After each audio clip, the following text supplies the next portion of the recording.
Alright guys, so sitting here at the kitchen table, I've got it a disaster zone and you don't even want to see the rest of the living room. It's in shambles right now, but it's pretty much officially cleanup day. My season is done and I've kind of been slacking on videos this year. It's been a while since I've done a gear video, but I did want to kind of touch on the progression of a mobile hunter throughout the season. Cut me a little break. I kind of decided to do this on a whim, so I'm not 100% prepared, but I was just thinking about how crazy it was, the progression of I'm hunting late August all the way up to the middle of January, sometimes even longer some years, and just how different my clothing changes, my filming equipment changes, footwear, bags, calls, etc., climbing methods. So I'm just going to kind of go over, and I'm going to start with that early season kind of look. I'm going to go over some stuff of what I keep in my pack. No matter what, all year long, it never leaves. I'll do that first, then we'll go into the early season, kind of the mid-season to late season, then purely late season. So without further ado, let's jump right into it. So first and foremost, when I say I'm keeping this in my pack all season long, that is exactly what I'm doing. These pieces of gear will literally never leave my bag, and if they do, it's more than likely an accident. This isn't like a product push. I'm not going to shove anything down your throat. I'm just going to tell you what I use. It works for me. It may not work for you. But let's start with the one that's the most critical and that I forget all the time. I've got this Amsteel pull-up rope, and it's this cool little just plastic pop-out thing that you can you can pull your rope out super fast. It drops down. I can't remember how many feet it is, but it's super easy to wind it up. It works great as a pull-down rope if you're one-sticking, and you just kind of flip that thing together. That likes to come out just a little bit. That's just because there's a lot of rope in there that I've added. But that right there tucks away, and that'll stay in my pack from day one to the end of season. I also keep one of these bendy arms for filming. I want to go over my filming setup, but as a whole, I'm just going to kind of run through it. I've always got a bendy arm that I can take this and I can thread it into the bottom of my main camera, which I'm shooting with, which by the way is a Sony ZV-E10. It's a cheaper DSLR from Sony. It shoots 4K. It does good enough for everything that I do. So I'll have this with me. It weighs literally nothing. I can clip it onto any one of these packs. It just stays right there. I may or may not even use it, but I'll have it if I need to take photos. I've got a GoPro with me at all times. I'm actually looking to maybe switch to DJI. Kind of an action camera or an Insta360 next year. These things have been giving me some fits. They've been missing a lot of things and I'm just about fed up. But I always keep an extra one charged, especially when it's warm. It'll stay charged for a decent bit, and I'll throw it in whichever compartment I can find. I guess while I'm on the subject of filming stuff, this little bag right here, I keep it in my truck, and right before I go out I kind of decide what I'm going to do. So I've got like a ground stake right here. Twist and come out if I want to do something quick. Of course, the stake that goes with that, it's a 1/4 inch threaded stake. It's actually, I think it's for like landscaping purposes. It works really good during turkey season. I always keep a phone holder with a 1/4 inch threaded tap on the bottom that I can use that to take photos. If I need to film with my phone on a whim.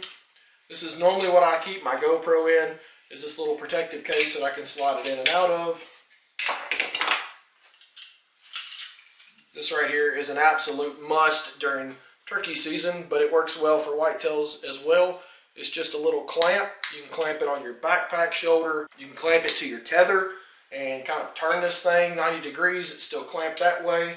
Works good as a second angle. I probably should invest in a little bit better rangefinder. This is a Pro Hunter from Simmons. These were like $129. I found them on sale at Real King for just a touch under $20. They were on clearance. It's pretty wild little find. But I bought 2 of them. It does not like the cold weather. I figured that out the hard way, but it's pretty accurate. It doesn't do all the crazy stuff that the $400 or $500 ones do. But I don't find myself in a situation where 9 times out of 10, I'm using the thing anyways. I'm only hunting to where the deer got to come super close to me. Last Light actually sent me and a few of the other buddies a couple pieces of gear a few years ago, and these headlamps have been phenomenal. They've got 2 features. They got one that's a hand motion where you can turn it on with your hand. This is really cool for when you're gutting deer and you don't want to touch a bunch of stuff. and then of course the optional high, low, and red light. Stays charged for a good long bit. I can normally go a morning, afternoon, morning, and then it's starting to get kind of hairy on that next walk out, that third afternoon out. I keep one of these cheap saws with me, and whether it's legal or not to use one to cut brush or whatever it may be, I'm packing one because you never know when you're going to find yourself in a pinch. I do a lot of deboning out in the field, and sometimes you've got to pop that vertebrae in the neck, and yes, you can do it without a saw, but it's so much quicker to just lock that thing in and chop the head basically right off. Places like Iowa that I hunted late in the season, you can actually cut down, I think, willow trees. So I took this with me to hide in the brush. My Hattie Bow grunt call. I didn't get to use it a whole lot this year as much as I wanted to, but it sounds super realistic. I keep it with me just in case. You never know what you're going to get into. You can turn this thing down from like even a fawn bleat all the way to like a mature buck. Sounds pretty dang good. My pair of Lupo binos, I actually won these a long time ago in a Yeti calling contest at a bow fishing tournament. It turns out I know exactly what a Yeti sounds like, so Pigman threw these to me, and they've been pretty good for me. That's one thing I could never make myself do at a younger age, was invest in some good glass. It's still hard for me to do that because I'm cheap, but these have lasted me a good long while.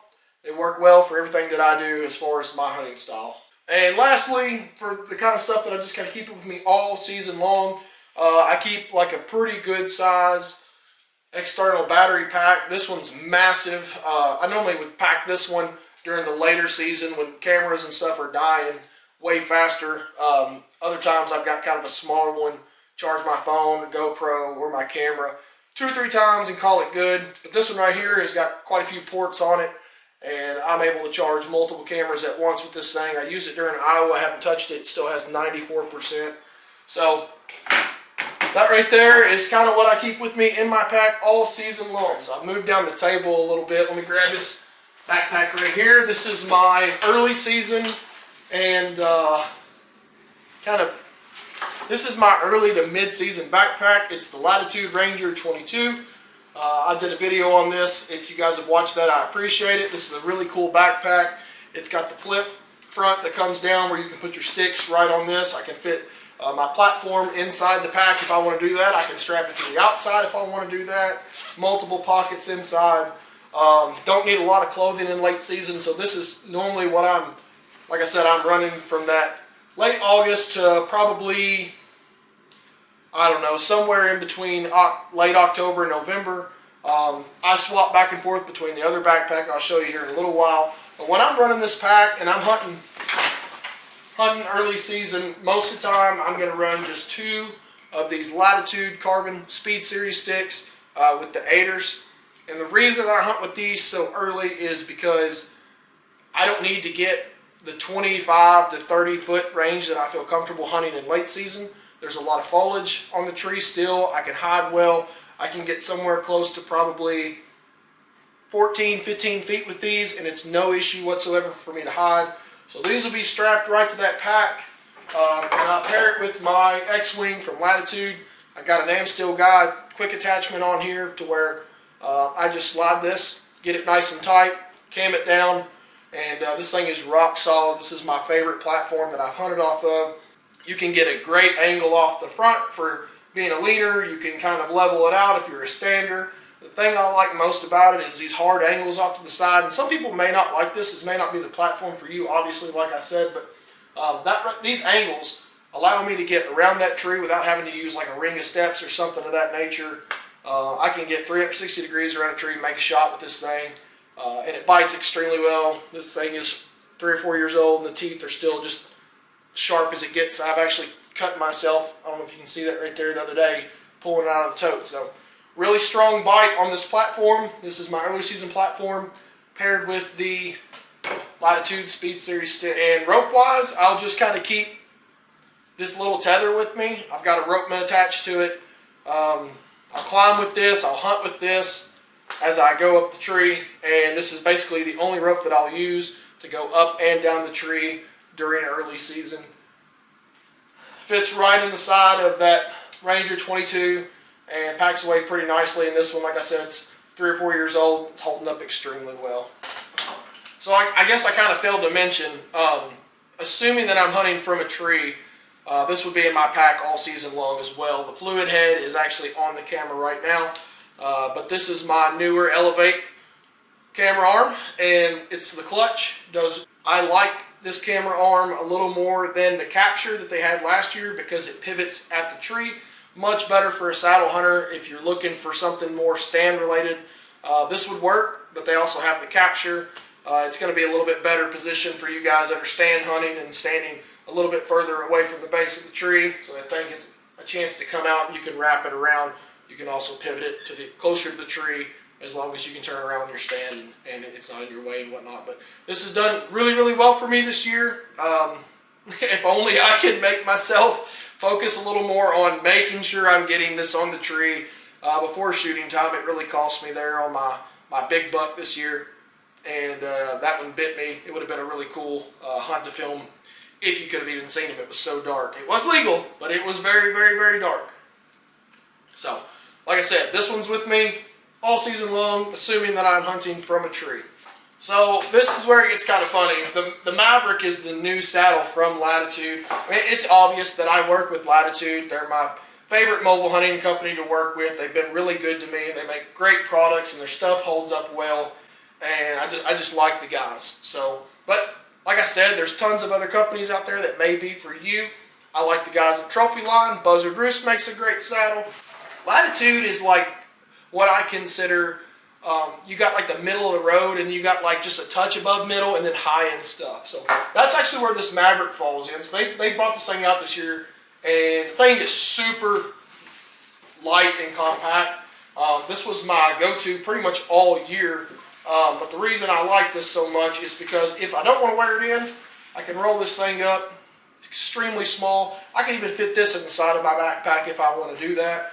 And that was just rolling up as a big old bunch. I didn't even take my time. But really lightweight, folds up super thin for those walk-ins when it's extremely hot outside.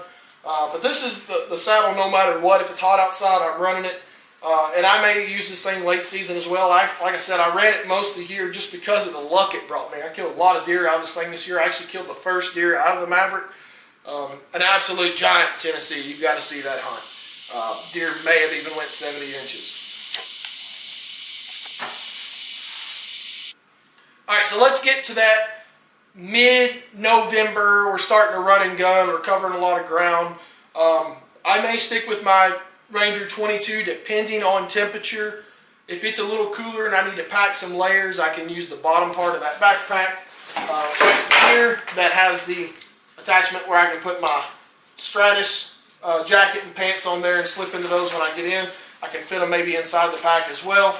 But if it's mild temperatures, you know, 50, 60 degrees outside, you're still hunting November, I may switch over to this Ranger 11. And the reason why is because at that point, when the leaves start falling off the trees, things start getting hairier, I would like to get a little bit higher when I hunt. I like to be up in the air. I like to be elevated. I like to be out of sight, out of mind.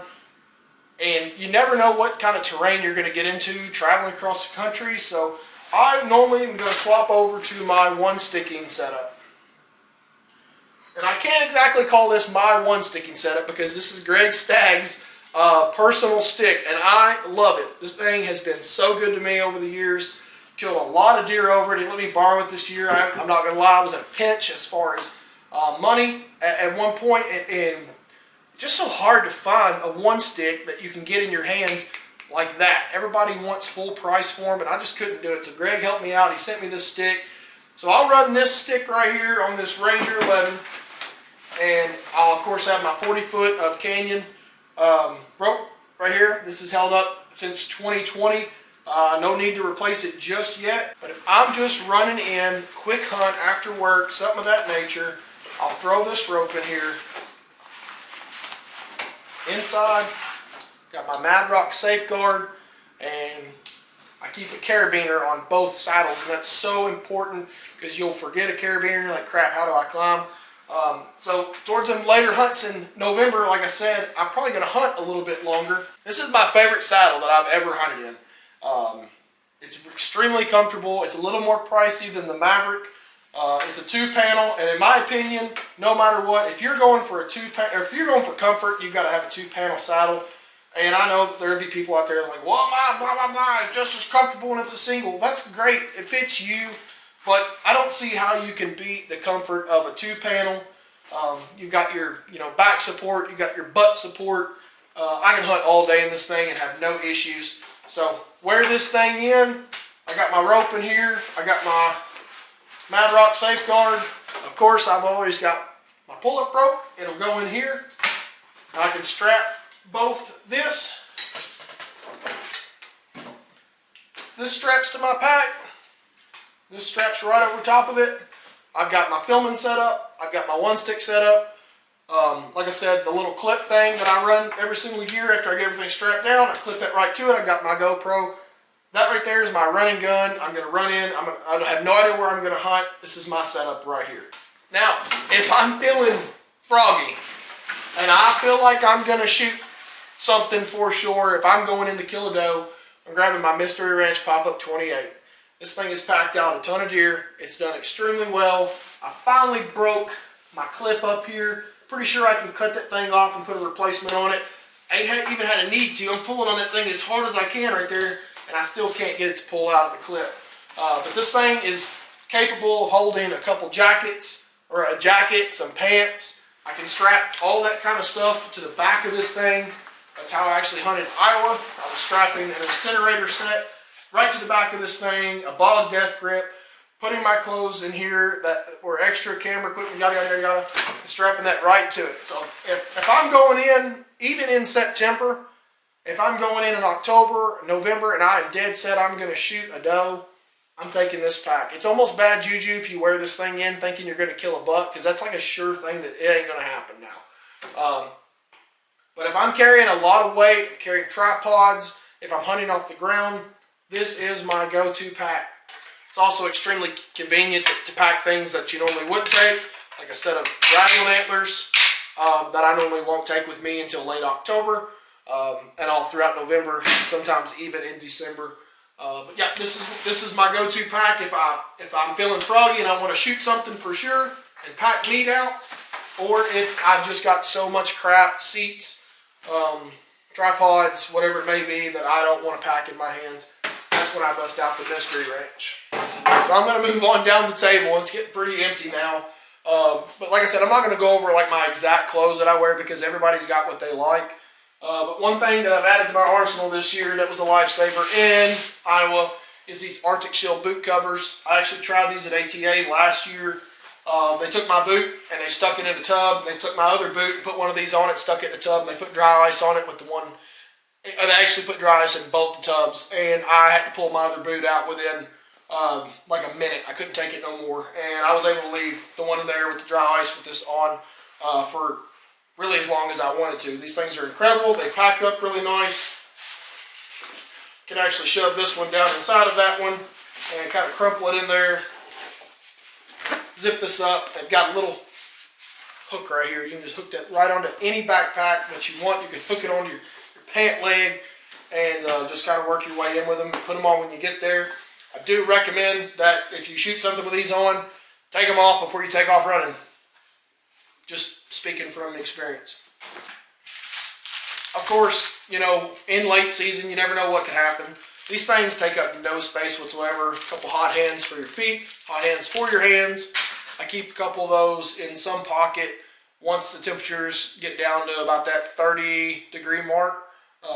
You know, you get a little bit of wind chill in there and it feels like a lot worse. But maybe my favorite piece of gear that I've added in the last few years is a pair of battery-powered socks.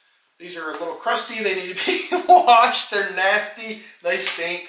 But they come with 2 batteries. You got little USB-C ports on them. You just charge these things. See right there, you can click the little green lights, come on, tell you how much they got. My suggestion when you buy a pair of battery-powered socks, you can get some on a website. I got these on Amazon, or my wife actually got them. Spend at least $60, and that's kind of a lower end set.